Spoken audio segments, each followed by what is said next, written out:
আল্লাহ রাব্বুল আলামিন বলেন, হে ঈমানদারেরা, কু আনফুসাকুম, তুমি নিজেকে জাহান্নামের আগুন থেকে বাঁচাও। তোমরা নিজেদেরকে জাহান্নামের আগুন থেকে বাঁচাও। ওয়া আহলিকুম, সাথে সাথে তোমাদের আহাল যারা আছে তাদেরকেও বাঁচাও। তার মানে নিজে জাহান্নামের আগুন থেকে বাঁচো, অধীনস্থ যারা আছে তাদেরকেও জাহান্নামের আগুন থেকে বাঁচাও। সাহাবায়ে কেরাম জিজ্ঞাসা করলেন, ইয়া রাসূলুল্লাহ, ঈমান এনেছি নেক আমল করার মাধ্যমে, গুনার থেকে বাঁচার মাধ্যমে নিজে জাহান্নাম থেকে বাঁচবো, এটা বুঝলাম, তবে অন্যদের জাহান্নাম থেকে কেমনে বাঁচাবো বলেন তো? দুনিয়ায় একজন মানুষ অপর আরেকজন মানুষকে জাহান্নাম থেকে বাঁচানোর কোনো ক্ষমতা রাখে নাকি? আছে দুনিয়ার কোনো মানুষের আরেকজনকে জাহান্নাম থেকে বাঁচানোর ক্ষমতা?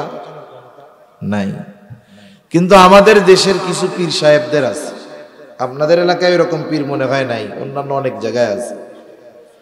তারা তো এমনও বলে, আমার কাছে আসো, আমার সাথে থাকো, কিসের জাহান্নামের টেনশন, নামাজ কালাম ছাড়াই তোমারে জান্নাতে নিয়ে যাবো। আর একটু জোরে বলেন। অথচ দুনিয়ায় যদি কাউকে এই ক্ষমতা দেওয়া হতো যে তিনি যাকে চাইবেন তাকে হেদায়াত দিতে পারবেন, জাহান্নাম থেকে বাঁচায়া জান্নাতে দিতে পারবেন, এই ক্ষমতা যদি আল্লাহ তাআলা দুনিয়ার কোনো মানুষকে দিত, তাহলে কমপক্ষে একজনকে এই ক্ষমতা আল্লাহ দিতেন, তিনি হলেন মুহাম্মাদুর রাসূলুল্লাহ সাল্লাল্লাহু আলাইহি ওয়াসাল্লাম। নবীজিকেও আল্লাহ তাআলা এই ক্ষমতা দেয় নাই। রাসূলুল্লাহ সাল্লাল্লাহু আলাইহি ওয়াসাল্লামের চাচা আবু তালেব নবীজির জন্য কত কষ্ট করেছে। সিরাতের কিতাব পড়লে দেখা যায় আবু তালেব নবীজিকে এত মহব্বত করতেন, নিজের সন্তানদের চাইতে ভাতিজাকে বেশি মহব্বত করতেন। আব্দুল মুত্তালিবের মৃত্যুর পর থেকে নিয়ে আবু তালেবের নিজের মৃত্যু পর্যন্ত আমার আপনার নবীর ব্যাপারে সর্বদা সজাগ দৃষ্টি রাখতেন আবু তালেব। আবু তালেব নবীর প্রতি কেমন ছিলেন? রাসূলুল্লাহ সাল্লাল্লাহু আলাইহি ওয়াসাল্লাম 3 বছর গোপনে দাওয়াত দেওয়ার পর যখন আল্লাহ তাআলার নির্দেশ হলো, পয়গম্বর এইবার আপনি প্রকাশ্যে আপনি দাওয়াত দেন। নবীজি যখন আল্লাহ তাআলার এই নির্দেশ অনুযায়ী মক্কাবাসীর মধ্যে প্রকাশ্যে দাওয়াত দেওয়া শুরু করলো, মক্কার মুশরিক সরদারেরা, নেতারা আবু তালেবের কাছে এসে অভিযোগ দিল, ও আবু তালেব, আপনার ভাতিজা মুহাম্মদকে আপনি থামান, সে কি শুরু করছে?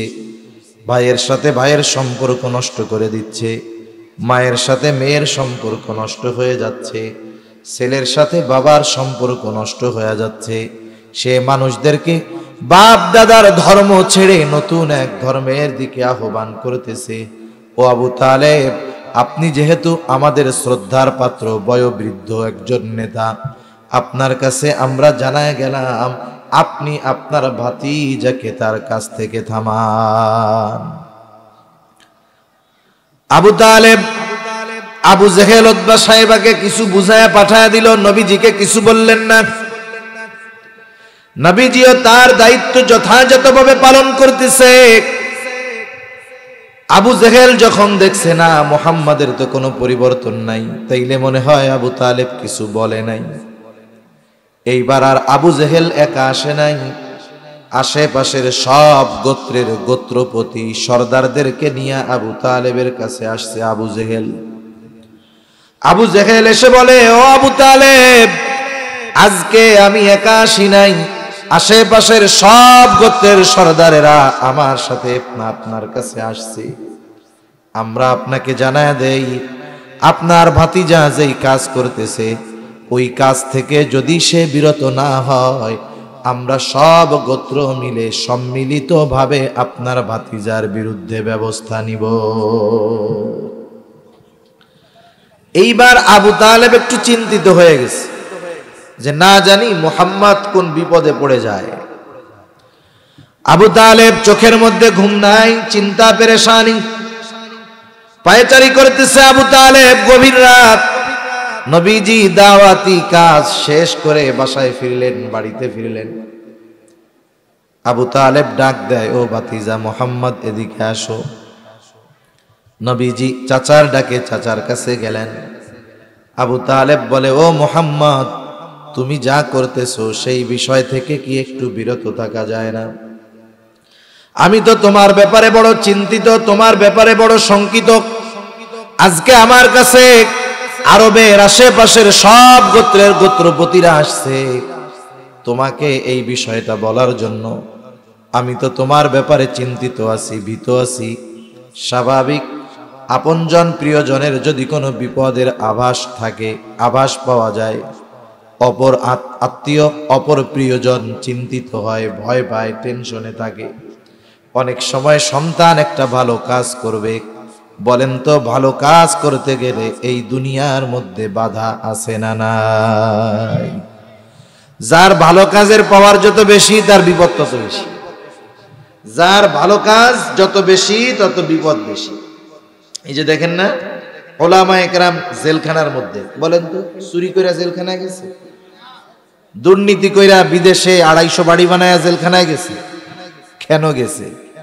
হক কথা বলার কারণে, সত্যের উপরে থাকার কারণে, মানুষকে দ্বীনের দিকে আহ্বান করার কারণে, জালেমদের থেকে মানুষকে সতর্ক করার কারণে। ঠিক কিনা বলেন? এদের ভালো কাজের পাওয়ার বেশি, এই জন্য এদের পরীক্ষা বেশি। সন্তান যদি ভালো কাজ করতে যায়, যদি কোনো বিপদের আভাস আছে, অভিভাবক চিন্তিত হয়ে যায়। অভিভাবক সন্তানকে বলে, বাবা আমি কিন্তু ভালো দেখতেছি না, ভালো কাজ করার অনেক মানুষ আছে, তুমি চুপ কইরা থাকো, তোমার করার দরকার নাই। এরপরে যদি সন্তান তার কথার উপরে, তার চিন্তার উপরে দৃঢ় প্রতিজ্ঞাবদ্ধ থাকে, সন্তান যদি বলে, বাবা দুনিয়ায় আসছি একবার, মরে যাব একবার, ভালো কাজ করতে গিয়ে যদি জীবন দিতে হয় দিতে রাজি, তাও আমি এই ভালো কাজ ছাড়ব না। দেখবেন যেই অভিভাবক একটু আগে সন্তানকে ওই ভালো কাজ করতে মানা করতেছিল, কিন্তু সন্তান যখন দৃঢ় প্রতিজ্ঞাবদ্ধ থাকে, তার বিষয়ের উপরে ইস্তেকামতের উপরে থাকে, তখন ওই বাপও বলে, যা বাবা তুই ভালো কাজ কর, যদি তোর সাথে জীবন আমাকে দিতে হয় আমিও দিতে তৈরি আছি। আবু তালেব যখন নবীজিকে বলছে, ও মুহাম্মদ একটু কি বিরত হওয়া যায় না, আমি তো তোমার ব্যাপারে বড় চিন্তিত।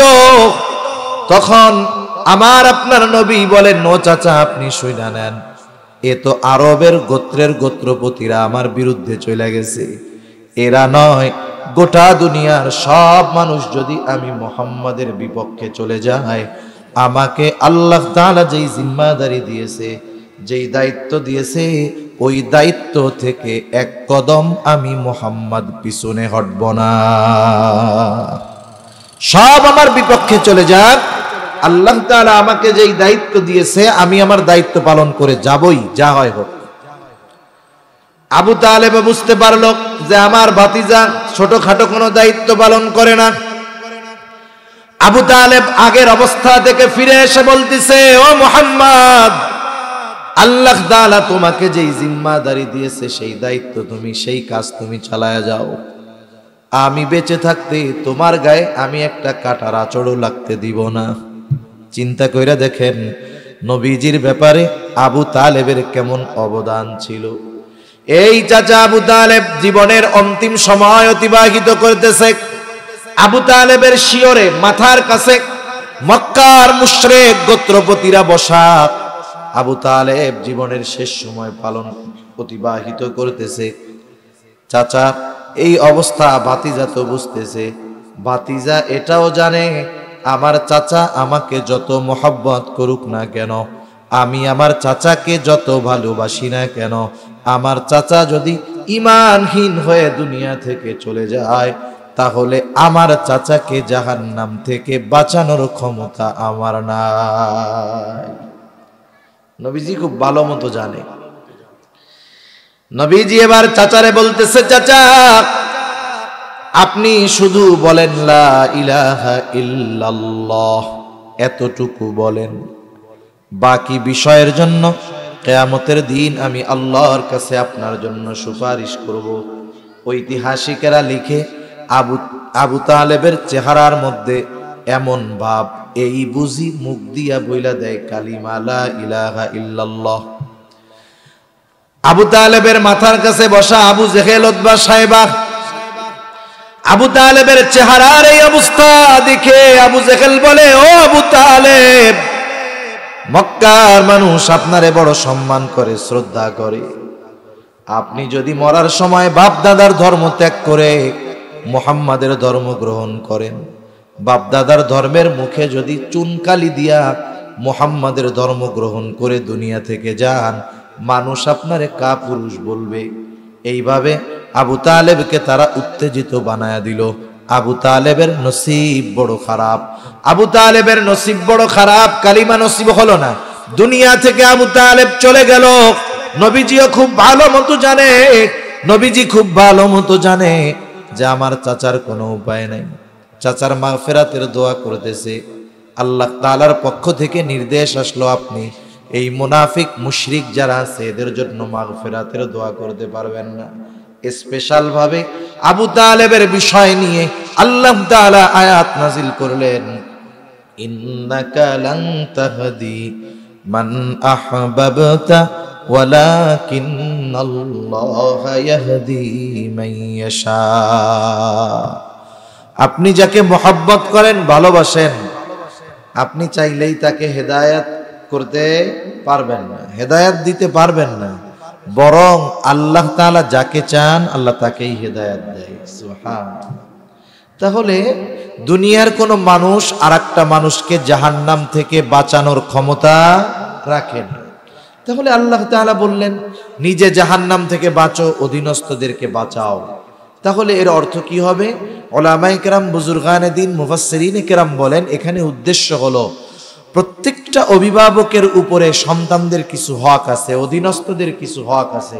ওই হকগুলো আদায় করার মাধ্যমে তাদেরকে জাহান্নাম থেকে বাঁচানোর চেষ্টা করো। তুমি তোমার চেষ্টা করবা, আল্লাহ তাআলা দেখবে তুমি যথাযথভাবে চেষ্টা করেছো কিনা।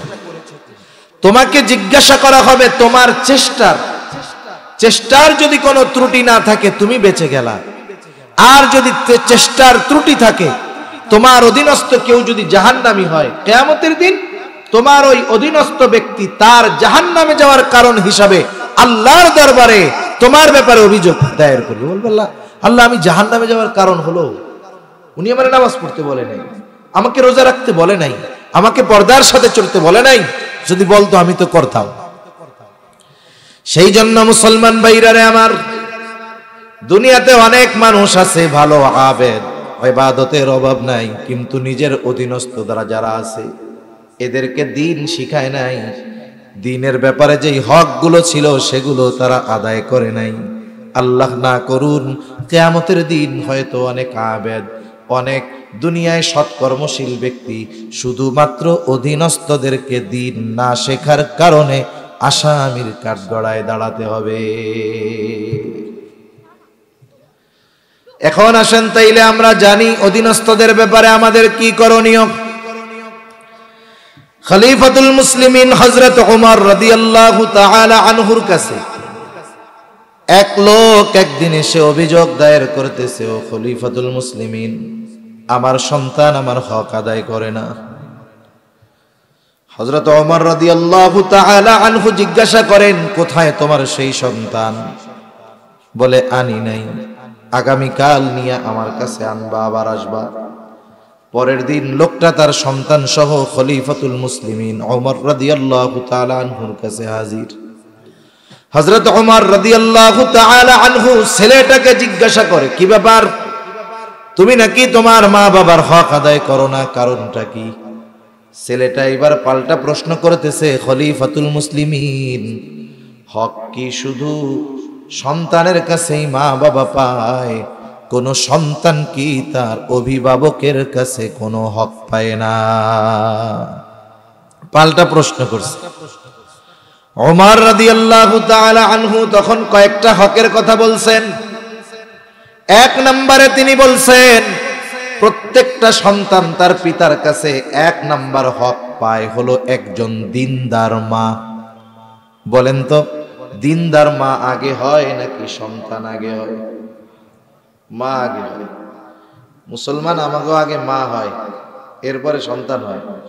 আর যারা ওই যে ইউরোপিয়ান আছে, অমুসলিম, নাস্তিক, ওগো 3-4টা পোলাপান হওয়ার পরে বিবাহ করে। নাউজুবিল্লাহ। আগে মা হয়, তার মানে বোঝা গেল যেই ছেলেটা এখনো অবিবাহিত, বিবাহ করে নাই, আল্লাহ তাআলা সন্তান দিবেন কি দিবেন না আল্লাহ ভালো জানে। এই বিবাহের আগে তার অনাগত সন্তানের অন্যতম একটা হক তার উপরে আছে যে সে একজন দিনদার মেয়েকে বিবাহ করে। এজন্য রাসূলুল্লাহ সাল্লাল্লাহু আলাইহি ওয়াসাল্লাম জানায় দেন 4 জিনিস দেখে মানুষ বিবাহ করে। 1 নাম্বার দেখে তার সৌন্দর্য, তার সম্পদ, তার বংশ। 4 নাম্বার দিন। নবীজি বলেন ফাযফার বিযাতিদ দ্বীন, দিনকে প্রাধান্য দাও। সম্পদ আছে, চেহারা সুন্দর, বংশ ভালো, দিন নাই, ওইটারে বাদ দাও। আর এখনকার সময় হইল আরে চেহারা সুন্দর আছে, অসুবিধা কি? টাকা পয়সা নাই, অসুবিধা নাই। বংশ নাই, অসুবিধা নাই। দিনদারিত্ব নাই, অসুবিধা নাই। চেহারাটা তো সুন্দর, সুন্দর চেহারার দিকে আকৃষ্ট হয়, কিন্তু দিনদারিত্বকে প্রাধান্য দেওয়া দরকার। ওই যে 3 জিনিস যদি না থাকে, দিনদারিত্ব যদি থাকে, বিবাহ যদি হয়ে যায়, একটু সবর করো, ধৈর্য ধরো, হয়তো আল্লাহ তাআলা ওই দিনদার ওই মেয়ের গর্ভে এমন এক সন্তান আল্লাহ দান করবে যেই সন্তান পিতা মাতার চক্ষু শীতলকরণের কারণ হবে। মানুষের আবেগ এক জিনিস আর বাস্তবতা আর এক জিনিস। বিবাহ শাদীর আগে মানুষ চেহারাটারে বেশি প্রাধান্য দেয়, চেহারার সৌন্দর্যকে বেশি প্রাধান্য দেয়, আর বিবাহের পরে চারিত্রিক সৌন্দর্যকে বেশি প্রাধান্য দেয়। অথচ বিবাহের আগে চারিত্রিক সৌন্দর্যের ব্যাপারে খোঁজ খবর নেওয়ার দরকার ছিল। এই সময় এটা আর খোঁজে না, এই সময় শুধু চেহারা দেখে, টাকা পয়সা দেখে। আর যদি লন্ডন যাওয়া যায় তাই তো আর কোনো কথাই নেই। তাইলে যা ভাই হোক, লন্ডনে গেলেই তো হইল, ইংল্যান্ডে চলে গেলাম, টাকা পয়সার মালিক হয়ে গেলাম। এখন বলেন তো, বিবাহের মাকসাদ যদি এইগুলোই হয়, বিবাহের মাকসাদ যদি ইউরোপ প্রবাসী হওয়ার ইচ্ছা হয়, বিবাহের মাকসাদ যদি টাকা পয়সাওয়ালা হওয়ার ইচ্ছা হয়, তাহলে এই বিবাহের মধ্যে রহমত, এই বিবাহের মধ্যে বরকত আসবে কোথা থেকে? এজন্য যেই সমস্ত বিবাহ অনুষ্ঠানে বদ্দিনী কর্মকাণ্ড হয়, ওই অনুষ্ঠানে ওই অভিভাবক, ওই মা বাবা সন্তান দুনিয়ায় আসার আগেই সন্তানের হক নষ্ট করে। এজন্য বিবাহ একটা ইবাদত। এই বিবাহ হবে সুন্নাত তরিকায়। কি তরিকায় বলেন না? সুন্নাত পদ্ধতিতে। গোটা দেশের মধ্যে সবচাইতে বিবাহে ব্যয় হয় চট্টগ্রাম জেলা আর সিলেট জেলার মধ্যে। সবচাইতে ব্যয়বহুল বিবাহ হয়, এত অপচয় হয়, কোটি কোটি টাকার কাবিন লেখা হয়, এরপরেও দেখি কোটি টাকার কাবিন লেখেও সংসার টিকাইতে পারে না। আছে না নাই? আবার কত মুরব্বী আছে দেখেন, খোঁজ নেন, বিবাহ করছে, কাবিন নামায় অল্প কয়েক টাকা, অথচ যুগ যুগ পার হয়ে গেছে, বয়স যত বাড়ে বুড়া বুড়ির মধ্যে মোহাব্বত আর ভালোবাসা তত বাড়ে। ঠিক কিনা বলেন? আর এখন আগের থেকেই বাপ চিন্তা করে যে 50 লাখ যদি কাবিন লেখানো যায়, কোনো সময় যদি সাইডাও দেয়, মামলা টামলা করে 1 কোটি আদায় করা যাবে। নিয়তি খারাপ, তাহলে এখানে রহমত, বরকত, শান্তি আসবে কোথার থেকে? এজন্য শীতকালীন শুধু যে ওয়াজ মাহফিল হয় তা না, শীতকালে বিয়ে শাদীও বেশি হয়, ঠিক না? এজন্য আমরা চেষ্টা করব ওলামায়ে কেরামের পরামর্শে স্বল্প খরচে বিবাহ করতে, আল্লাহ বরকত দিবে। নবীজি সাল্লাল্লাহু আলাইহি ওয়াসাল্লাম বলেন, ইন্না আ'যামান নিকাহি বারাকা আইসারুহা মাউনা, যেই বিবাহে খরচ যত কম সেই বিবাহে বরকত তত বেশি। সুবহানাল্লাহ। তাহলে সন্তানের 1 নাম্বার হক হলো দিনদার মা। যেই পিতা বিবাহের ক্ষেত্রে দিনদারিত্বকে প্রাধান্য দেয় নাই, সেই পিতা সন্তানের হক নষ্ট করেছে সন্তান দুনিয়ায় আসার আগে। এরপরে সন্তান যখন মায়ের গর্ভে আসবে, মায়ের জন্য কিছু করণীয় বিষয় আছে। কারণ আধুনিক চিকিৎসা বিজ্ঞান বলে, সন্তান যখন কোনো মায়ের গর্ভে আসে, ওই মার আচার আচরণ কথাবার্তা সব কিছুর প্রভাব ওই গর্ভের সন্তানের উপরে পড়ে। গত বছর সম্ভবত একজন বিজ্ঞানীর একটা গবেষণা দেখলাম, মা যখন তার পছন্দের সুস্বাদু কোনো খাবার খায়, মায়ের গর্ভে ওই সন্তান ওই সুস্বাদু খাবারের বহিঃপ্রকাশ ঘটায় তার হাসির মাধ্যমে। আবার যখন অপছন্দের কোনো খাবার খায়, সন্তান ও মায়ের গর্ভে বিরক্ত হয়। শুধু তাই না, চিকিৎসা বিজ্ঞান বলে, কোনো গর্ভবতী মা যদি তার সন্তানকে ভালো গায়ক বানাইতে চায়, আমেরিকার ডাক্তার একজন গবেষণা করে বলতেছে, কোনো মা যদি চায় সন্তান ভালো গায়ক হবে, তাহলে সে নিজে গান শুনবে, গান গাইবে। কেউ যদি চায় তার সন্তান অভিনেতা হবে, সে নিজে অভিনয় করবে, যার অভিনয় পছন্দ তারটা দেখবে। এখন বলেন তো, মা যদি গান শুনে, এই গানের প্রভাব যদি সন্তানের উপরে পড়ে, মা যদি টেলিভিশন দেখে, এই দেখার প্রভাব যদি সন্তানের উপরে পড়ে, মা যদি কোরআন পড়ে, এই কোরআন তিলাওয়াতের প্রভাব সন্তানের উপর পড়বে কি পড়বে না? মা যদি বেশি বেশি দুরূদ শরীফ পড়ে, বলেন তো এই দুরূদ শরীফের প্রভাব সন্তানের উপরে পড়বে কি পড়বে না?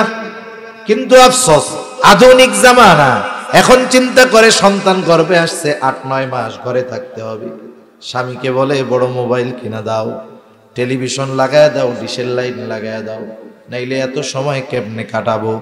এই যে সন্তান গর্ভে রেখে মা যেই কাজগুলো করে, তার পূর্ণ প্রভাব ওই সন্তানের উপরে পড়ে।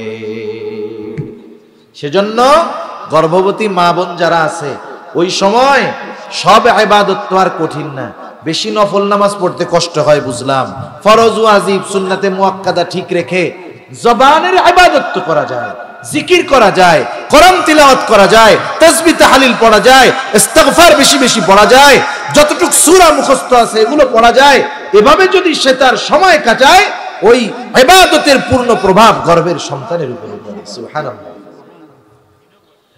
এরপরে সন্তান যখন দুনিয়ায় ভূমিষ্ঠ হবে, দুনিয়ায় ভূমিষ্ঠ হবার পর সন্তান ছেলে হোক আর মেয়ে হোক, ডান কানে আজান, বাম কানে ইকামতের শব্দগুলো পৌঁছায়া দিতে হবে। আফসোস, এখনো অনেক মানুষ জানে না, ছেলে হয় এক জায়গায়, মেয়ে হয় এক জায়গায়, ফোন দেয় আর এক জায়গায়, আজান দেয় আর এক জায়গায়।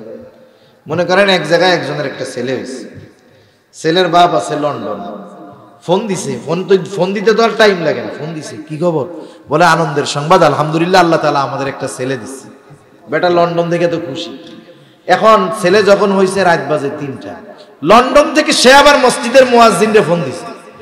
মসজিদের ইমাম মুয়াজ্জিনরে মধ্যরাতে ফোন দেয় মানুষ কি জন্য? দাওয়াত খাওয়ানোর লেগে নাকি?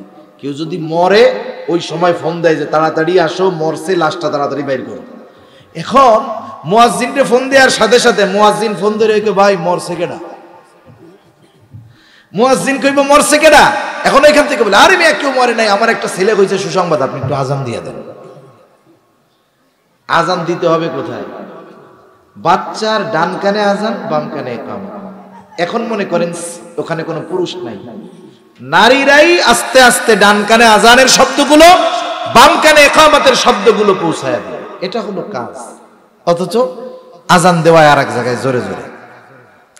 এর দ্বারা ফজিলতটা কি দেখেন? বাচ্চা মায়ের গর্ভে ছিল, ওইখানে ছিল আলমে বতন, মায়ের পেটের মধ্যে নতুন এক জগতে ছিল।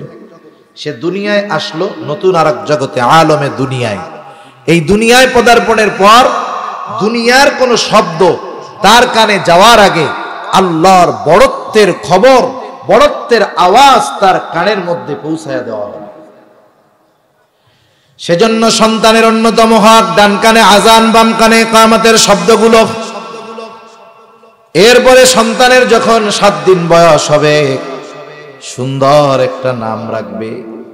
সাথে সাথে ওই দিন মাথার চুলগুলো মুন্ডায়া, মাথার চুলের ওজন অনুযায়ী ওজন পরিমাণ স্বর্ণরূপ অথবা উভয়টার যে কোনো একটার মূল্য এই পরিমাণ সে সাদাকা করে দিবে। সপ্তম দিন সাথে সাথে সুন্দর একটা নাম রাখবে, যেই নামটা তার ধর্মীয় পরিচয় বহন করে। ডাক দিলেই জানি মানুষ বুঝতে পারে এটা মুসলমান, মুসলমানের বাচ্চা। কিন্তু আমাদের দেশে ভালো নামটারে হলো প্যাকেট করে রাখে। কি রাখে? আব্দুর রহমান রনি, শরীফুল হক জনি। রনি জনি ডাক নাম, এ কেউ থাকলে আবার খেপায়েন না কিন্তু তারে।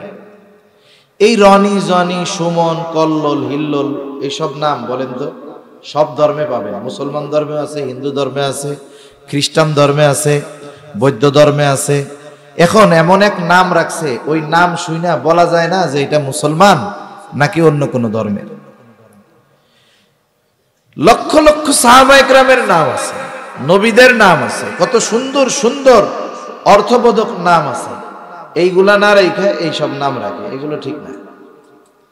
রাসূলুল্লাহ সাল্লাল্লাহু আলাইহি ওয়াসাল্লাম বলেন, আল্লাহ তাআলার কাছে সবচাইতে পছন্দের নাম হলো আবদুল্লাহ আর আব্দুর রহমান। যদি কেউ আল্লাহর গুণবাচক নামের সাথে নাম মিলায় রাখতে চায় তাইলে আবদুন শব্দ যোগ করবে। যেমন আবদুস সামাদ, আব্দুর রাজ্জাক, আব্দুল খালিক, আব্দুল মালিক। যদি কারো নাম এরকম রাখে ডাকার ক্ষেত্রেও সতর্কতা অবলম্বন করবে। কারো নাম হলো আব্দুর রাজ্জাক, আস্তে আস্তে ডাকতে থাকে, ও রাজ্জাক, ডাকে না এরকম। এখন অনেক সময় তেড়া বেঁকা কইরাও ডাকে, নামকে ব্যঙ্গ কইরা ডাকে, ও রাজ্জাক কে, এরকম ডাকে না, তেড়া বেঁকা কইরা না, ব্যঙ্গ করে ডাকে। কারণ নাম ধরে কারণ নামকে ব্যঙ্গ করে ডাকা এটা ইসলামে নিষিদ্ধ, এ কাজ আমরা করব না। সেজন্য যার নাম যেরকম সুন্দরভাবে ওই নামে তাকে ডাকবো। আর ডাক নামটা যেন আমার এমন হয় যে কেউ আমার ডাক দিলেই বুঝতে পারে, কেউ আমার নাম শুনলেই যেন বুঝতে পারে সে একজন মুসলমান। আচ্ছা, সিলেট তো ওলামায়ে কেরামের খনি। বাংলাদেশের সিলেট চট্টগ্রামে ওলামায়ে কেরাম সবচাইতে বেশি, আলেম ওলামা বেশি। ঘরে ঘরে মাদ্রাসায় পড়ুয়া আলেম পাওয়া যায়, বড় বড় আলেম, শাইখুল হাদিস, মুহাদ্দিস। আপনি কোন আলেমের নাম এরকম দেখছেন যে ওর আলেমের নামের লাস্টে ডাক নাম রনি জনি সুমন কল্লোল হিল্লোল দোল্লোল, এরকম কোন নাম আছে? নামেরও একটা প্রভাব আছে। নামের কি আছে? প্রভাব আছে। তার মানে যদি কথাটা আমি উল্টাই, যে ওই ধরনের নাম যাদের রাখা হয়েছে এই নামের প্রভাবে তারা আলেম হইতে পারে না। কোন আলেমের নাম আপনি এরকম পাবেন না। সারা দুনিয়া খুঁজেন, দেখবেন সবার নাম ওই শুরু থেকে নিয়ে ওই রকমই রাখা, যে তার নামটা তার ধর্মীয় পরিচয় বহন করে। নামের একটা প্রভাব আছে। গল্প শোনাই আপনাদের। ইমাম আজম আবু হানিফা রহমাতুল্লাহি আলাইহির পাশে একজন কট্টর শিয়া ছিল। শিয়া এরা তো আবু বকর ওমর রাদিয়াল্লাহু তাআলা আনহুমা এদেরকে দেখতেই পারে না, বরং তাদের আকীদা হলো নবীজি দুনিয়া থেকে যাওয়ার পর মুষ্টিময় কয়েকজন বাদে বাকি সব সাহাবী মুরতাদ হয়ে গেছে। নাউজুবিল্লাহ বলেন, নাউজুবিল্লাহ আসতে কইলেন। এখন ওই শিয়া তার দুইটা গাধা ছিল, গাধা। কত বড় বেয়াদব! ও একটার নাম দিছে ওমর, একটার নাম দিছে আবু বকর, গাধার নাম। একদিন ওই গাধার, দুইটা গাধার একটা করছে কি, ওই শিয়ার তল পেটে একটা লাথি মারছে। ঘোড়া বা গাধা এরা পেছনে যে লাথি মারে, এই লাথির কুরের যে শক্ত, ওটা যদি কারো ভালো মতো লাগে ও জায়গায় একবারে শেষ হয়ে যায়। তল পেটে এমন লাথি মারছে, এক লাথিতেও শেষ। ইমাম আবু হানিফার কাছে এই খবর আসছে। ইমাম আবু হানিফা বলতেছে, যাও খোঁজ নিয়ে দেখো, ওই যেই গাধাটারে সে ওমর বলতো ওইটাই ওরে লাথি মেরে মারছে। এখন আসলেও খোঁজ নিয়ে দেখে যেই গাধাটার নাম দিছে ওমর, ওইটাই ওর তল পেটে লাথি দিয়ে ওরে সাইজ করে দিছে। ইমাম আবু হানিফা মূলত বুঝাইতে চাইছেন যে নামের একটা প্রভাব আছে। নামের একটা কি আছে? প্রভাব আছে। সেজন্য আমাদের সন্তানদের নামগুলো সুন্দর নাম রাখবো, যেই নাম তার ধর্মীয় পরিচয় বহন করে। রাখবো তো ইনশাআল্লাহ। আমরা কি করি, ভালো নামটারে লুকায় রাখি, আর ওই ডাক নাম যেটা ওইটাকে আমরা রাখি এমন নাম যা মুসলমানের নাম হইতে পারে না। এজন্য আমরা ডাক নামটা বেশি ভালো রাখবো, যেন ডাকলেই বোঝা যায় মুসলমান। সাথে সাথে যদি সামর্থ্য থাকে, সপ্তম দিন মেয়ে হলে একটা, ছেলে হলে দুইটা ছাগল দিয়ে আকিকা দিয়ে দিব। না পারলে 14 দিন, না পারলে 21তম দিন। ছেলে হইছে, দুইটা দিয়ে সামর্থ্য নাই, একটা দিয়ে দিয়ে দিব, কোনো অসুবিধা নাই। একটা জিনিস মনে রাখতে হবে, আমলের ক্ষেত্রে সুযোগ থাকলে সুন্নাহকে আগে প্রাধান্য দিব। সুন্নাত হইল 7ম দিন, 14তম দিন, 21তম দিন। এখন লোকটার সামর্থ্য নাই, সে কি চুরি কইরা আইনা এই আকিকা দিবে? এটা তার দরকার আছে? এটা দরকার নেই। এখন যদি সে বিলম্ব হয় পরে দিল। কিন্তু অনেক মানুষ আছে সামর্থ্য আছে, এরপরেও চিন্তা করে যাই কোরবানির সাথে দিয়া দিব, দেয় না। কোরবানির সাথে আকিকা দেওয়া এটা জায়েজ, তবে সুন্নাত কাজ হইল না। আমার যদি সুন্নাতটা করার সুযোগ থাকে, আমি কেন জায়েজের দিকে যাব? কথা বোঝা গেছে? তাহলে আকিকা দিব, এটা সন্তানের অন্যতম হক। সুন্দর নাম রাখবো, এটা সন্তানের অন্যতম হক। এবার যখন সন্তানের বুলি ফুটবে, কথা ফুটবে, আমরা চেষ্টা করব আমার ওই সন্তানের জবান দিয়ে যেন প্রথম আল্লাহর নামটা উচ্চারিত হয়। সেই জন্য কাজ কি? সেই জন্য কাজ হলো, সন্তান যখন দুনিয়ায় ভূমিষ্ঠ হবে, ওই সন্তানকে গান শোনায়া, হাট্টিমাটিম শোনায়া দুধ খাওয়ানো যাবে না, দুধ পান করানো যাবে না। মা তাকে জিকির করবে, কোরআন পড়বে আর দুধ পান করাবে। মার গর্ভে থাকতেই যদি সন্তান মার কথা বুঝে, তাহলে যখন দুনিয়ায় আসছে এ কথা সে বুঝবে না? বুঝবে, এর প্রভাব পড়বে, বাচ্চা শুনতে থাকবে। এক সময় দেখবেন যখন বুলি ফুটে, সে অনেক দোয়া নিজে নিজে পড়তে শুনাইতেছে আপনারে, আপনি টেরও পান নাই কোন সময় সে মুখস্থ করে ফেলছে। এজন্য বাচ্চাদের সামনে আমরা কোরআন তিলাওয়াত করব। মা যখন বাচ্চারে দুধ পান করাবে, দুরূদ শরীফ পড়তে পড়তে দুধ পান করাবে, যে সূরা মুখস্থ আছে ছোটখাটো সূরাগুলো, এগুলো পড়ে পড়ে দুধ পান করাবে, তাহলে এই প্রভাবটা বাচ্চার মধ্যে পড়বে। দেখেন যখন ছোট বাচ্চা আস্তে আস্তে বুলি ফোটে, ইচ্ছা কইরা না, এমনি একটা শব্দ বাইর হইছে মুখ দিয়া বাচ্চার, মা, কি বের হইছে? মা, মার মতো শোনা গেছে না? দেখবেন ওই মা সবার কাছে বলে, আমার পোলা আজকে আমারে মা কইয়া ডাকছে, আমার ছেলে আজকে আমারে মা কইয়া ডাকছে। যদি ছেলের সন্তান দিয়ে মুখ দিয়ে কোনো আওয়াজ বের হয় আব্বার মতো, তাহলে দেখবেন আব্বা খুশির ঠেলায় বলে, আমার ছেলে আজকে আমারে আব্বা কইয়া ডাকা শুরু করছে। ও মিয়া, একটু চিন্তা করেন, ওই বাচ্চার মুখে যখন আপনি মা আওয়াজ শুনলেন, আপনার কলিজা জুড়ায় গেছে। আপনি আব্বা আওয়াজ শুনছেন, আপনার কলিজা জুড়ায় গেছে। ওই বাচ্চার মুখ দিয়ে যদি আপনি ওরে আল্লাহর ডাক, আল্লাহর নামে ডাকা শেখান, ও যদি আল্লাহরে ডাক দেয়, আল্লাহ খুশি হবে কি হবে না? হবে। এজন্য আমরা ছোটদেরকে অনেক সময় দেখি বিভিন্ন কবিতা পয়ড়া পয়ড়া ঠান্ডা বানায়, তো কান্না করতেছে, কবিতা বইলা বইলা দোলনায় দোলায়। আপনি এই কাজ কেন করবেন?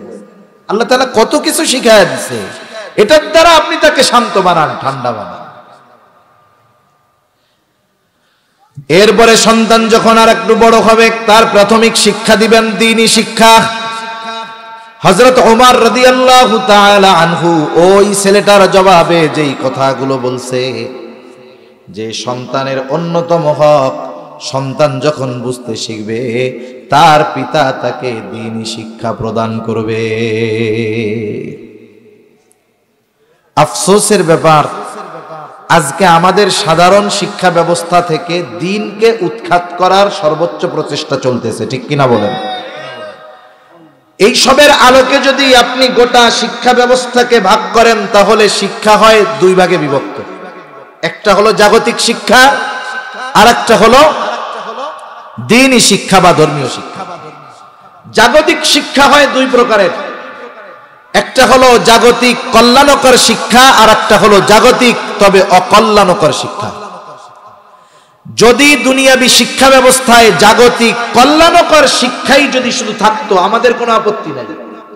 যেমন বিমান কেমনে বানাবে, ইঞ্জিনিয়ার হবে, কেমনে বিল্ডিং এর আর্ট করবে, ডিজাইন করবে, স্ট্রাকচার করবে, এই সব বিষয় কোরআন হাদিস থেকে সরাসরি না পাইলেও দুনিয়াবী শিক্ষায় এগুলো গুরুত্ব সহকারে শেখানো হয়, ঠিক না? বিমান বানানো শিখুক, ডাক্তার শিখুক, ডাক্তার হোক, ইঞ্জিনিয়ার হোক, এগুলো দরকার আছে, এগুলো উপকারী শিক্ষা, কোনো অসুবিধা নেই। কিন্তু বলেন তো, জাগতিক ক্ষতিকর যেই শিক্ষাগুলো আমাদের সন্তানদেরকে শেখানোর অপচেষ্টা চলতেছে, নাস্তিক বানানোর যেই অপচেষ্টা চলতেছে, বদ্দীন বানানোর যেই অপচেষ্টা চলতেছে, লজ্জাহীন জেনাকার বানানোর যেই অপচেষ্টা শিক্ষা ব্যবস্থায় ঢুকায় দেওয়া হচ্ছে। এই ধরনের শিক্ষা অর্জন করার দ্বারা না দুনিয়ার কোনো কল্যাণ আছে না আখিরাতের কোনো কল্যাণ আছে। এই শিক্ষা অর্জন করে আমার আপনার কমলমতি সন্তানেরা এক সময় নাস্তিক হিসাবে গড়ে উঠবে, ঠিক কিনা বলেন? একটা জেনারেশনকে, একটা জাতিকে ধ্বংস করার জন্য যেই জিনিসগুলো দরকার, এর মধ্যে অন্যতম জিনিস হলো দুইটা। কয়টা? দুইটা। একটা হলো ওই জাতির শিক্ষা ব্যবস্থাকে ধ্বংস করে দিতে হবে, আর একটা হলো ওই জাতির কালচার, সংস্কৃতিকে ধ্বংস করে দিতে হবে। আমরা মুসলমান, আমাদের শিক্ষা হবে দ্বীনি শিক্ষার আলোকে। আমাদের ডাক্তার হবে দ্বীনদার ডাক্তার। সে জাগতিক কল্যাণকর বিদ্যা শিখবে দ্বীন শিক্ষার সাথে সাথে। কিন্তু আফসোসের ব্যাপার, আজকে জাগতিক শিক্ষায় যারা শিক্ষিত হয় অধিকাংশ দ্বীনহীন হয়ে বেড়ে উঠে। আপনি আমি দ্বীনদার, কিন্তু আমার আপনার সন্তান যখন দ্বীনহীন শিক্ষা ব্যবস্থায় বেড়ে উঠবে, আমি দুনিয়া থেকে চলে যাব, আপনারা চলে যাবেন। এরপরে ওই সন্তানদের সন্তান যারা হবে ওরা দ্বীন শিখবে না, বরং ওরা নাস্তিক হিসাবে গড়ে উঠবে, ঠিক কিনা বলেন? এজন্য শিক্ষা ব্যবস্থায় যেই অমূল পরিবর্তন আনার অপচেষ্টা ইসলাম বিদ্বেষীরা চালিয়ে যাচ্ছে, প্রত্যেকের উচিত প্রত্যেকের অবস্থান থেকে যথাযথ ব্যবস্থা গ্রহণ করা। মুসলমান হিসাবে ওই ধরনের শিক্ষা গ্রহণ করা কোন মুসলমানের জন্য সমীচীন নয়, যেখানে কি বিষয়গুলো শিক্ষা দেওয়া হয়। অনেক ছোট ছোট বাচ্চারা আছে, বলতেও মুখ দিয়ে লজ্জা লাগে, বলতেও মুখ দিয়ে লজ্জা লাগে। এরপরে দেখলাম ক্লাস 3 ধর্ম বই দিছে, ইসলাম ও নৈতিক শিক্ষা একটা বই দিছে না? ওই বইয়ের কাভার পেজের শেষের কাভার পেজের ভিতরের অংশে ইসলাম ধর্ম শিক্ষা বই, ওখানে দিছে কি? দুর্গার ছবি দিছে। আপনারা কি বলেন, এই ভুল কি ইচ্ছা করে হয়েছে? এই ভুল কি অনিচ্ছায় হয়েছে? না না, ইচ্ছা করে দিয়ে দেখছে যে মুসলমান কিছু বলে নাকি চুপ থাকে। বই বিতরণের আগে কি একজনও দেখে নাই যে এই কভার পেজের এই ভিতরের পাশে এই ছবিটা আছে? দেখছে, দিয়া আমাদের অবস্থা পর্যবেক্ষণ করে আবার উঠায় নিয়ে গেছে। আমরা যদি চুপ থাকতাম জীবনে উঠাই দিত, ভুল বলে চালিয়ে দিত। এই জন্য মুসলমান অনেক সময় সাধারণ মানুষ বুঝে না, বলে যে হুজুররা একটু কিছু হইলেই শুধু লাফায়। কেন লাফায়? কেন লাফায়? কেন প্রতিবাদ করে? কারণ আজকে যে বিষয়টাকে আপনি ছোট দেখতেছেন, এই বিষয়টার মাধ্যমেই আস্তে আস্তে আমার আপনার ঈমান ধ্বংসের পায়তারা ওরা করবে। এজন্য ঈমান হেফাজতের জন্য উলামায়ে কেরাম প্রতিবাদ করে গর্জে ওঠে, ঠিক কিনা বলেন? অথচ এই দায়িত্ব শুধু আলেমদের ছিল না, এই দায়িত্ব গোটা মুসলিম উম্মার ছিল, সকল মুসলমানের ছিল। কিন্তু আফসোস, আজকে এই দায়িত্ব আমরা শুধু উলামায়ে কেরামের উপরে চাপিয়ে দিয়ে আমরা ঘরে বসে থাকি। সেজন্য সম্মানিত সুধী, আরেকটা কথা না বললেই না, শব্দের মায়ের তো আমরা বুঝি না। আমরা স্কুলে যখন পড়ছি, আমাদের ইসলাম শিক্ষা বইতে সরাসরি কি লেখা ছিল? ইসলাম শিক্ষা। এখন ইসলাম ও নৈতিক শিক্ষা, বলেন তো ইসলামের মধ্যে নৈতিকতা আছে না নাই? তাহলে ইসলামের পাশে আবার ইসলাম ও নৈতিক শিক্ষা আনার কারণ কি? কি বুঝাইছে বলেন তো? যে শুধু ইসলামে নৈতিকতা নাই, নৈতিকতা আলাদাভাবে শিখতে হয়। নাউজুবিল্লাহ বলেন। এই বিষয়গুলো ধরার মতো মাথা সব মানুষের নাই। এজন্য এই বিষয় নিয়ে কথা বললে অনেকে বলবে তো ভালো কথাই লিখছে, ইসলাম ও নৈতিক শিক্ষা। আমার কথা হলো, ইসলামের মধ্যেই তো নৈতিকতা আছে, ইসলামের মধ্যেই তো পূর্ণাঙ্গ নৈতিকতা আছে। তাহলে আলাদাভাবে নৈতিকতা শব্দকে উল্লেখ করার দ্বারা ওরা বোঝাতে চায় ইসলাম এক জিনিস আর নৈতিকতা আর এক জিনিস। ইসলামের মধ্যে নৈতিকতা নাই, নৈতিকতা আলাদাভাবে অর্জন করতে হয়। তাহলে বলেন, এই যে বাক্যটা যে লেখলো, এর মধ্যে তাদের ষড়যন্ত্র চক্রান্ত আছে না নাই? এগুলো উলামায়ে কেরামের দায়িত্ব, সূক্ষ্ম বিষয়গুলো আপনাদের কাছে পৌঁছায়া দেওয়া। এরপরে আপনাদের দায়িত্ব হলো, উলামায়ে কেরাম যদি এই বিষয় নিয়ে ডাক দেয়, দ্বীনের খাতিরে, ঈমানের খাতিরে জান মাল দিয়ে কোরবান করার জন্য তাদের ডাকে সাড়া দেওয়া, ঠিক কিনা বলেন? যদি না দেন উলামায়ে কেরামের এই ডাকে সাড়া, দ্বীনের জন্য আহ্বান করছে, সাড়া দেন নাই, যে ডাক দিছে হয়তো সে জেলখানায় যাবে, নাইলে ফাঁসিতে ঝুলায় দিবে, নাইলে তাকে যে কোনো ভাবে দুনিয়া থেকে বিদায় করে দিবে। কিন্তু ওই লোকটা মইরাও তার জিম্মাদারি পালন করে গেল, কিন্তু ওই লোকের ডাকে ডাক না দেওয়ার, সাড়া না দেওয়ার কারণে কিয়ামতের দিন আল্লাহর আদালতে যারা যায় নাই, সাড়া দেয় নাই, অবশ্যই এদেরকে আসামির কাঠগড়ায় দাঁড়াতে হবে। ঠিক কিনা বলেন? সেজন্য আমাদের আগামী প্রজন্ম যেন দিনহীন না হয়ে যায়, এজন্য সন্তানদেরকে দ্বীনি শিক্ষায় শিক্ষিত করার দরকার আছে না নাই? এই যে মাদ্রাসাগুলো, এই মাদ্রাসাগুলো আমাদের সন্তানদের উপরে আমাদের যেই হক, সন্তানদের যেই হক আমাদের উপরে, সেই হকগুলো এনারা আদায় করে দেয়। দ্বীন শিক্ষা দেওয়া তো আমার দায়িত্ব ছিল, অথচ এই মাদ্রাসাগুলো সেই দায়িত্ব পালন করতেছে। এরপরেও যদি কারো মন চায় না আমার ছেলেটারে আমি ডাক্তার ইঞ্জিনিয়ার বানাবো, অনুরোধ থাকবে আপনাদের কাছে, এখন অনেক ইসলামিক স্কুল আছে, নুরানি মাদ্রাসা আছে, এরকম একেবারে 1 থেকে নিয়ে ক্লাস 8 পর্যন্ত একেবারে দ্বীনি তত্ত্বাবধানে তাদেরকে শিক্ষাদান করা হয়েছে।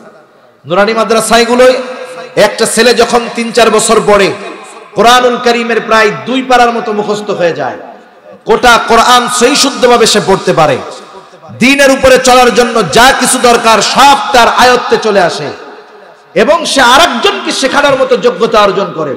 আপনি আপনার ছেলেটারে ক্লাস 4-5 পর্যন্ত এই দ্বীনি শিক্ষায় শিক্ষিত করেন, এরপরে আপনি তারে ডাক্তার ইঞ্জিনিয়ার বানানোর জন্য দেন, তাতে ফলাফল কি হবে?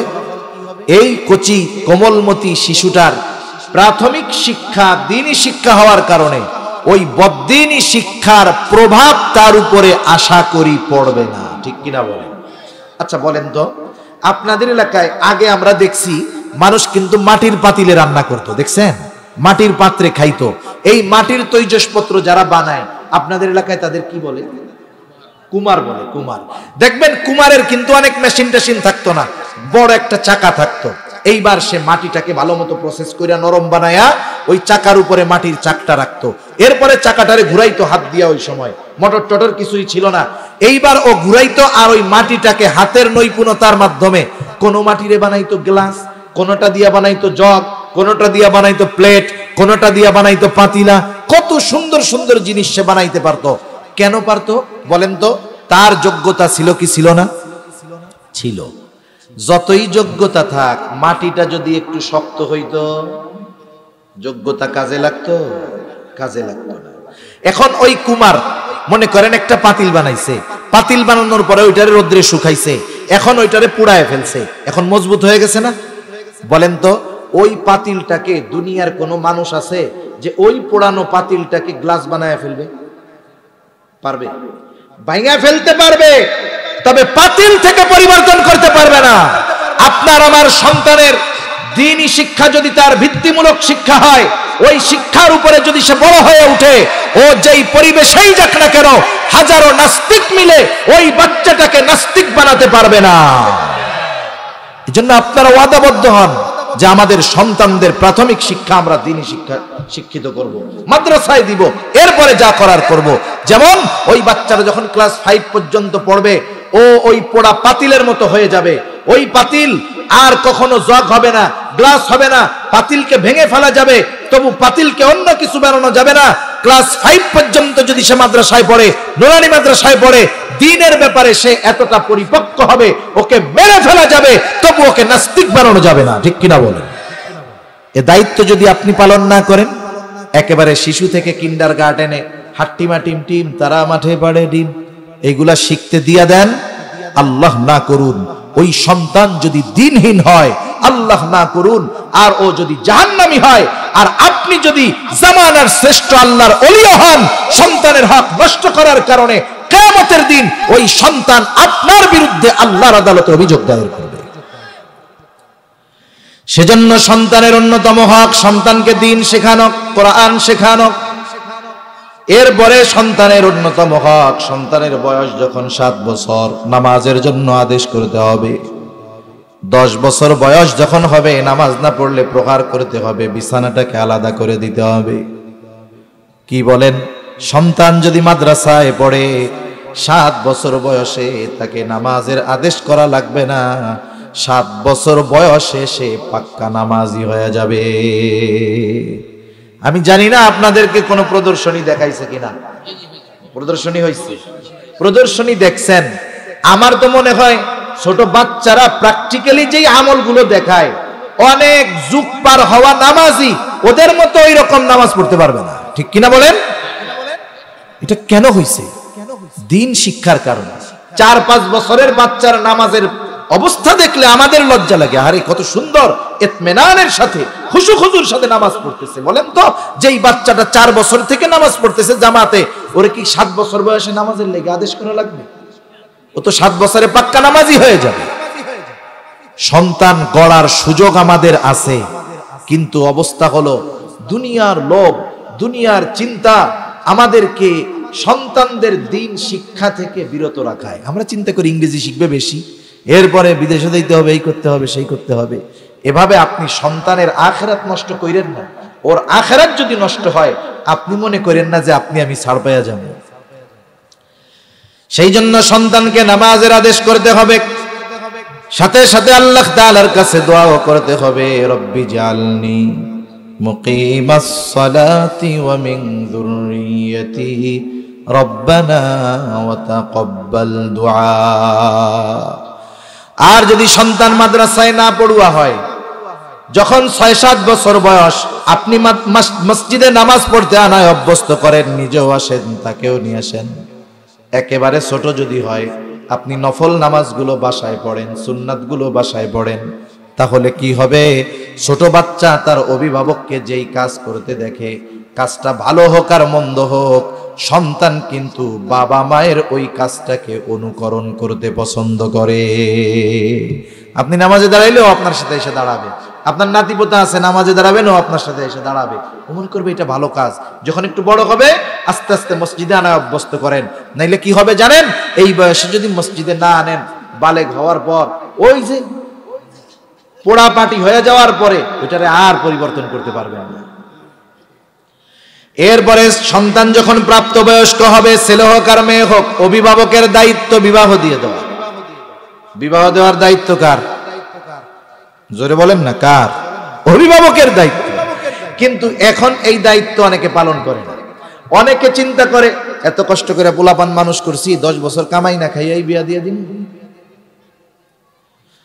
সন্তান যদি প্রাপ্তবয়স্ক হওয়ার পর যৌবনের তাড়নায় কোনো গুনাহ করে, যৌবনের তাড়নায় কোনো গুনাহ করে, গুনাহ ছোট হোক আর বড় হোক, যত গুনাহ করবে, অভিভাবক তার দিনদারও যদি হয়, ওই সন্তান যৌবনের তাড়নায় যেই গুনাহ করে, বাবা অটোমেটিক ওই গুনাহগুলোর কারণে তার আমল নামায়ও গুনাহ লেখা হতে থাকবে। বাপ মোবাইল চিনেও না, সিনেমাও কোনোদিন দেখে না। এখন ছেলে যৌবনের তাড়নায় মোবাইলে সিনেমা দেখতেছে, ও তো সিনেমা দেখে গুনাহগার হবে, আর বাপ সিনেমা না দেখেই সিনেমা দেখার গুনাহ তার আমল নামায় যোগ হয়ে যাবে। এজন্য অভিভাবকদের দায়িত্ব সন্তান প্রাপ্তবয়স্ক হইলে বিবাহ দিয়ে দেওয়া। আল্লাহ তাআলা বলেন, ওয়ানকিহুল আয়ামা মিনকুম ওয়াস-সালিহিনা মিন ইবাদিকুম ইন ইয়াকুনু ফুকারা ইউগনিহিমুল্লাহ। আল্লাহ তাআলা বলেন, তোমাদের অধীনস্থ যারা বিবাহ উপযুক্ত আছে, তোমরা তাদেরকে বিবাহ দিয়ে দাও। আনকিহু, তোমরা বিবাহ দাও। এখন তুমি যদি বিবাহ দাও, বিবাহটা ইবাদত না? কথা বলেন, ইবাদত তো। ইবাদত কার তরিকায় করতে হয় বলেন তো? নবীজির তরিকায়। যদি সুন্নাত পদ্ধতিতে নিয়ত বিশুদ্ধ রেখে বিবাহ দেয়, উলামায়ে কেরাম বলেন কোনো সন্দেহ নাই, ওই বিবাহে আল্লাহ বরকত দিবে। ইন ইয়াকুনু ফুকারা ইউগনিহিমুল্লাহ, আল্লাহ বলতেছেন বিবাহ দাও। যদি তারা গরিব থাকে, ধনী বানায়া দিবেন কে? আরো জোরে বলেন না কে? অনেক মা বাপ সন্তানরে বিয়া দেয় না, এই কথা কইয়া বিয়া করে খাওয়াইব কি? এরকম তো লোকজন নাই আপনাদের এদিকে। তাহলে আপনি কেন সন্তানের হক নষ্ট করতেছেন? এই হকগুলো যথাযথভাবে আদায় আপনি করলেন, এরপরে যদি আল্লাহ না করুন সন্তান যদি বদ্দিন হয়ে যায়।